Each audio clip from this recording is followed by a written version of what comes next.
All right, so I'm here together with Phill and with Travis, who both work for the Heroes of the Storm development team. Could you introduce really quickly what you do for the team? Hi, I'm Phill Gonzales. I'm a lead character artist on Heroes of the Storm. I help develop heroes, skins, mounts, stuff like that. Cool. I'm Travis McGeathy. I'm a senior systems designer on Heroes of the Storm, and my role is designing and overseeing implementation of core gameplay systems. Alrighty, so we're here at the Heroes of the Storm Summit, and basically today a whole bunch of new changes got introduced and announced, at least to us. That's mostly what we're going to be talking about today as well. So first off, ranked play. Could you talk a little bit more about ranked play? Nope. That's it? Happy to. How much detail should I go into? Well, let's just get started about what ranked play means and sure, yeah. What the systems are. So we are completely overhauling the ranked play system. Gone are the 50 ranks we had before. We're introducing a league tier structure. So instead of 50 ranks now, there's going to be 7 tiers ranging from bronze through grandmaster as players progress through them. The first 5 tiers, bronze through diamond, are then divided into 5 divisions each, starting with 5 and working our way up to 1, so players can progress through that. So you'll notice this cuts the number of ranks roughly in half, so players don't move around quite as much as before. Also, unlike the previous system, players are no longer equally distributed across them. So before, you had the 50 ranks, and it was about 2% of the player base in each one. Our new one is more closely matched to player skill, which is more like a bell curve. Most players are in the middle, a few at the extremes.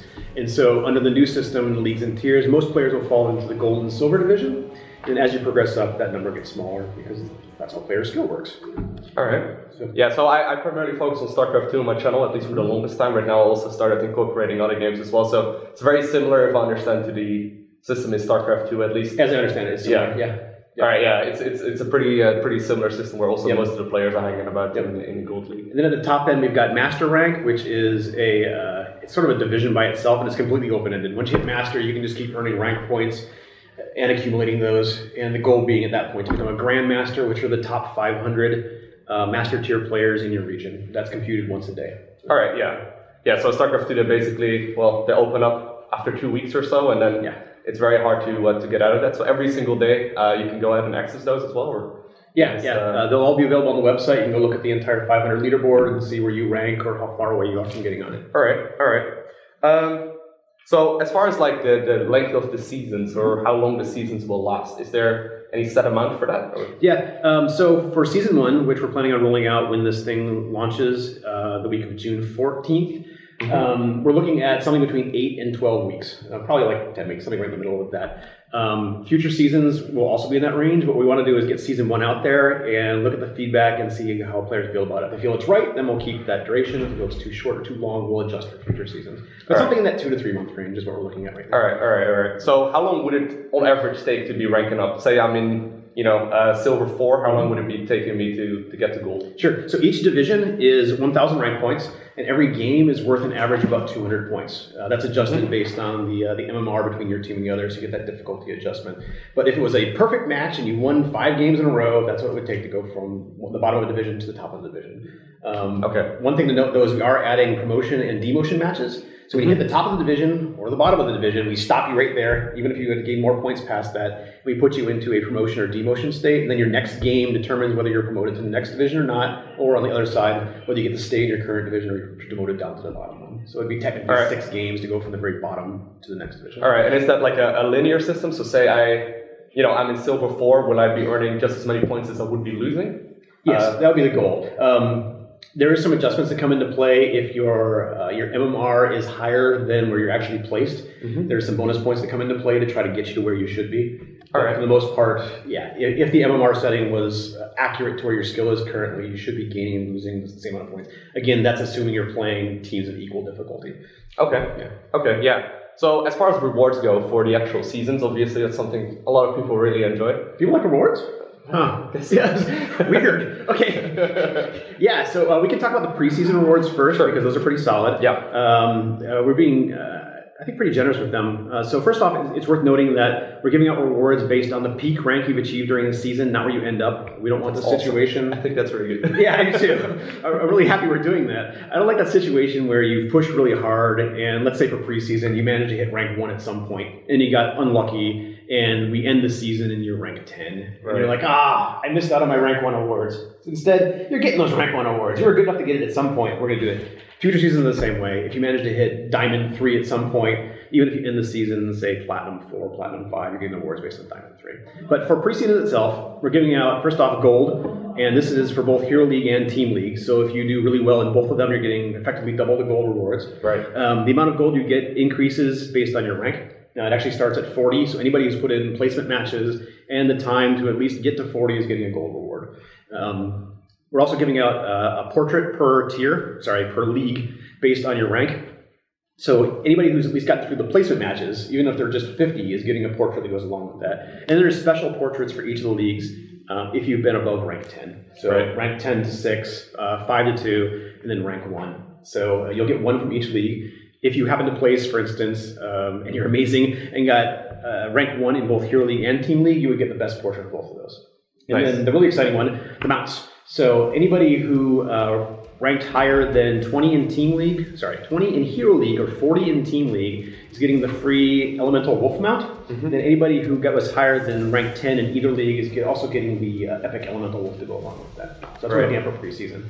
Future seasons will probably follow a similar format, but we haven't locked down those rewards yet. We'll be announcing those closer to the launch of the season. Okay, so speaking of placement matches, you mentioned real brief that they're obviously still going to be something everyone needs to play when the the preseason ends and the actual season of play starts.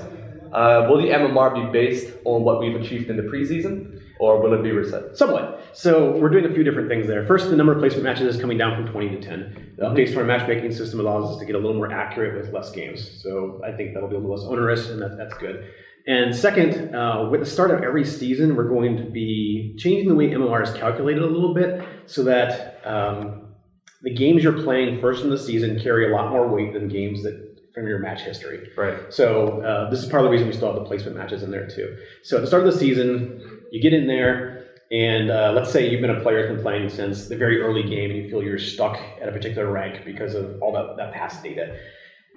Your matches you're playing in placement are going to allow your MMR to move around a lot more than they would have in the past. So your placement matches at that point, I think the easiest way to describe it is this: they do carry a lot more weight than the past games. So you get those matches, you do really well. So it's just like a base that you start off of, and that's where the placement matches will begin. And So we're seeding the past data into the current system, but then we're updating the MMR system so that you'll be able to move around a lot more during those first matches, and then after the placement, you'll still move around a little bit less with each game until you lock into where you should be. So the idea being is that if somebody is legitimately been stuck in a rank that doesn't really match their true skill, they would have the opportunity to break out of that at the start of every season. All right. So say I'm ranked 5 right now, and I win all. Let's say I win 8 of the placement matches. Yeah. Where should you expect to be, or is it like completely up to the system to decide where that's going to be? Could it still be a relatively wide variety, or?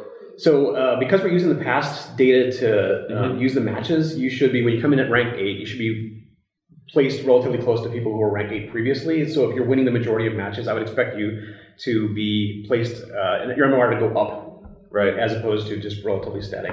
I'm not sure how that translation works in the new system because the bell curve thing. Rank 8 is probably either high gold or low platinum.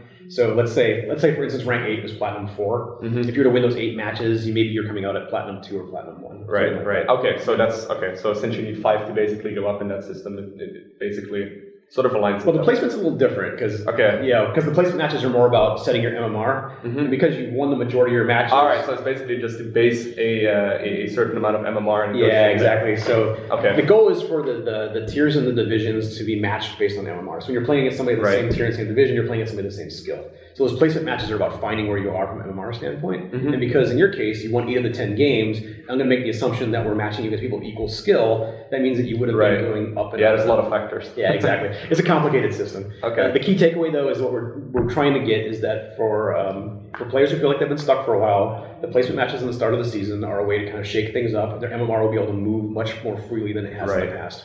Right. Yeah. Okay. So I think it's a great change.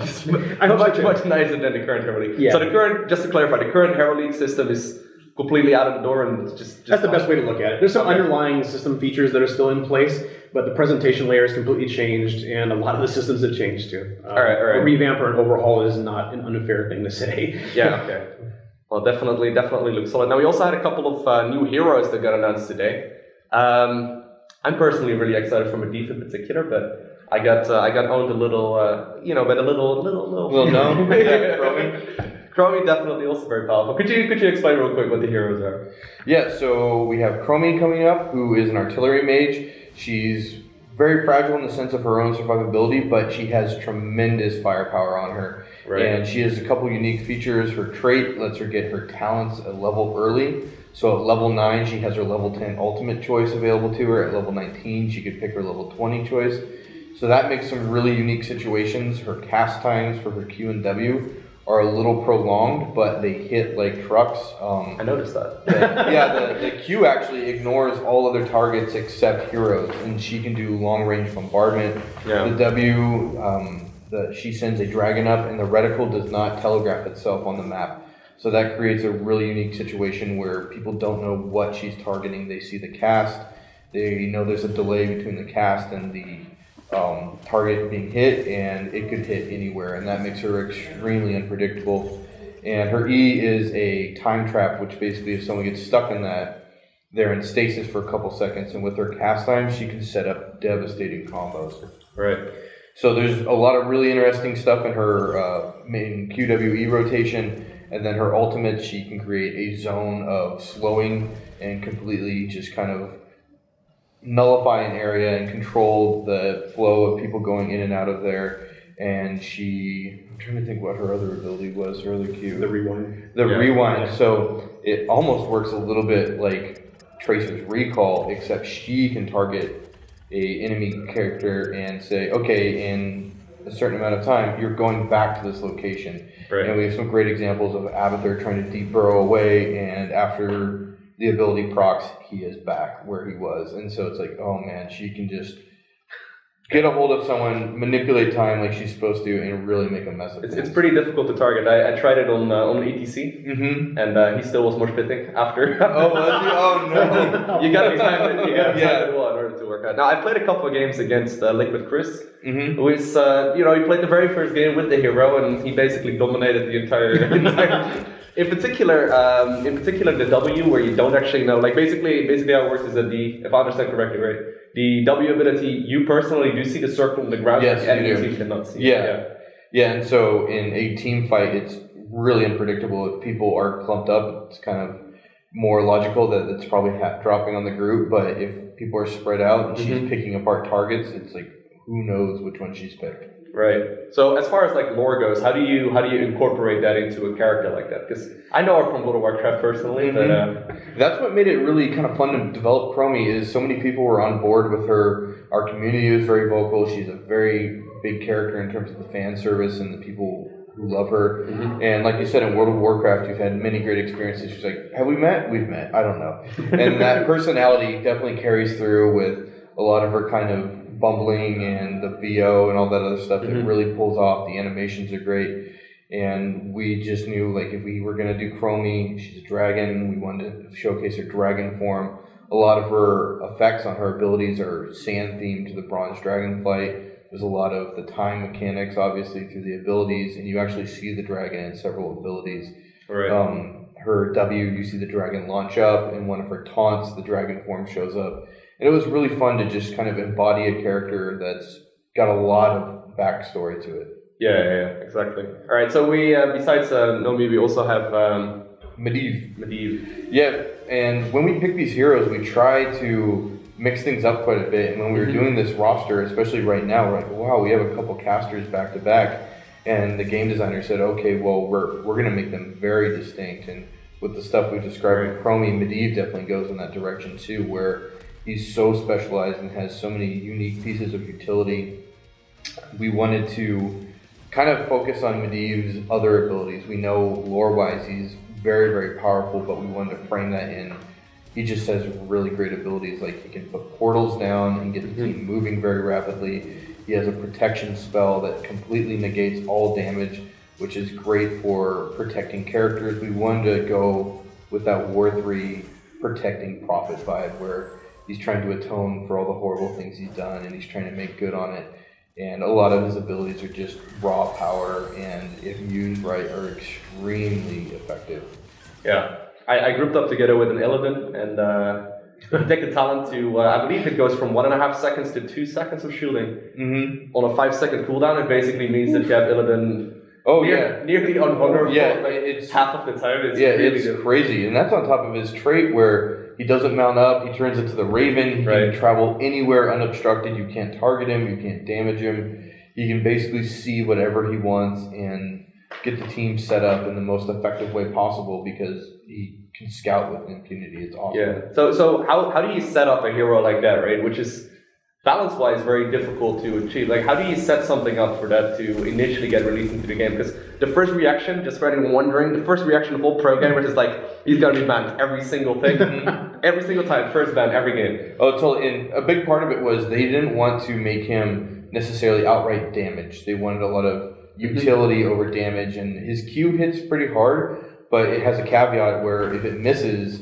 it doesn't refund mana or the cooldown that fast. But if it hits, it's pretty rewarding. But they wanted to focus everything else on Medivh being more about he's putting tools out there and communicating with the team to set up those tools. So if you're coordinated, he's probably going to be an absolute menace. Doing all sorts of stuff. But I think half of it is, your team has to be on board. And that's, for a long time, he was a support character until they made him so specialized. And I think that's kind of the epitome of Medivh. He's super supporty, but specialized in a way where it's like you have to be on Medivh's page to be effective. Right. All right, well, we'll see, I guess, where he sort of ends up being. A couple questions that I had as well regarding Overwatch heroes. Obviously, we saw Tracer being introduced into the game just a couple of weeks ago. I was wondering if there's, like, for example, with the Diablo, with the Diablo themed, I don't know if the Eternal Conflict. The Eternal Conflict, but we basically had like several months of only Diablo heroes. Can we expect something similar with Overwatch, or is there anything you can tell about it? We can't really speak to anything that's going on right now, but events are a ton of fun for us. We love the engagement. The community had a great time with Eternal Conflict, and we do have other events planned. I can't really describe what they specifically are, but we aren't done with events, and we absolutely want to keep doing that. And on top of that, Tracer has broken the ice. Overwatch is now mingling with the Nexus, and it just opens up those gates of we have another great universe to bring heroes into the Nexus and continue with what we've done with the other games as well. Right. All right. So I guess that pretty much wraps up all of the questions that I've had. Thank you very much for answering all of the questions and of course, providing the information. Thanks for asking. No problem. Thank you very much.